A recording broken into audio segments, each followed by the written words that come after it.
Hola niños y niñas de sexto básico. Hoy vamos a hablar del lenguaje figurado. El objetivo de esta clase es interpretar lenguaje figurado a partir de las claves textuales del texto. El lenguaje figurado es el lenguaje que expresa ideas, pensamientos y emociones a través de otras palabras distintas al habitual y normal que usamos. Su finalidad es embellecer el mensaje que se quiere entregar. Para comprender nosotros como lector, debemos interpretar este lenguaje y darle un significado.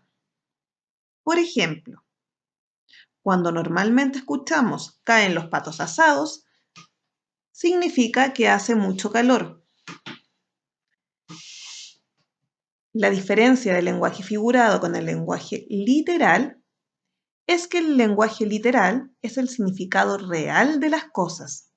No se debe interpretar.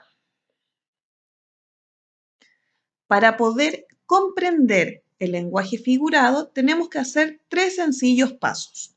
1. Identificar lo escrito de manera figurada.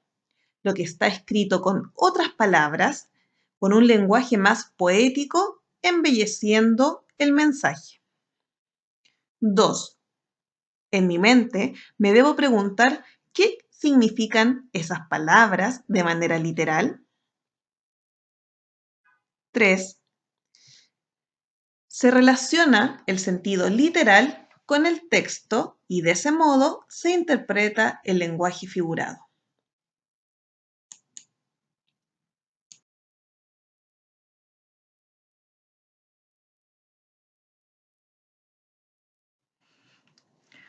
Ahora vamos a interpretar lenguaje figurado en el siguiente ejemplo.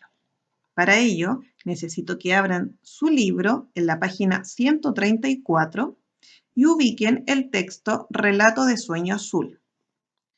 Para contextualizar la lectura, les voy a contar que este texto cuenta la historia de un hombre que recuerda su niñez y las conversaciones que tenía en su infancia con sus abuelos que pertenecían a la cultura mapuche. El narrador, quien nos cuenta la historia, nos va a hablar de los años de su niñez. Ahora bien, en el primer párrafo encontramos un lenguaje figurado que dice así: oí las primeras historias de árboles y piedras que dialogan entre sí con los animales y con la gente. Podemos ver que yo subrayé dialogan entre sí. Si yo voy al lenguaje literal, sé que los árboles y las piedras no dialogan entre sí porque no tienen la capacidad de comunicación. Sin embargo, tengo que interpretar estas palabras para poder darle un significado. Los árboles y las piedras, cuando corre viento, cuando se caen, cuando chocan con otro elemento, producen un sonido. Entonces, en el sentido figurado, se refiere al sonido que hacen las piedras o los árboles al chocar, moverse y caer en la naturaleza. Ese es el diálogo que se refiere el hablante. Ahora que ya leíste el texto de la página 134 a la 136, debes contestar las siguientes preguntas. De la pregunta número 1 a la número 5 corresponde a selección múltiple. Debes anotar el número de pregunta y la alternativa que selecciones como correcta. Céntrate en la página 136, pues de allí se sacan los enunciados de las preguntas. En la pregunta número 6, debes responder con letra clara lo que se pregunta utilizando evidencia del texto.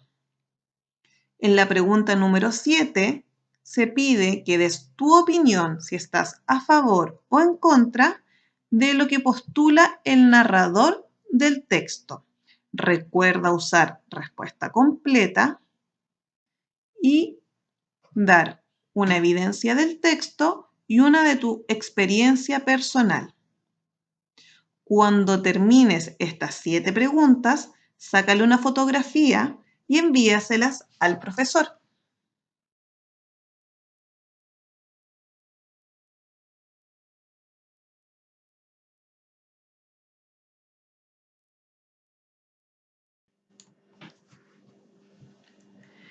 En la actividad del día 2, del día miércoles, vamos a trabajar con el cuadernillo Aprendo sin parar en la clase número 8. De este cuadernillo, solo vamos a contestar las preguntas 3, 4 y 5 que allí se indican. De tu texto del estudiante, tienes que leer Alimento originario que sale en la página 47 y 48. Cuando contestes estas 3 preguntas, debes sacarle una fotografía y enviársela al profesor. Con esto damos por finalizado las 2 actividades que conlleva esta semana.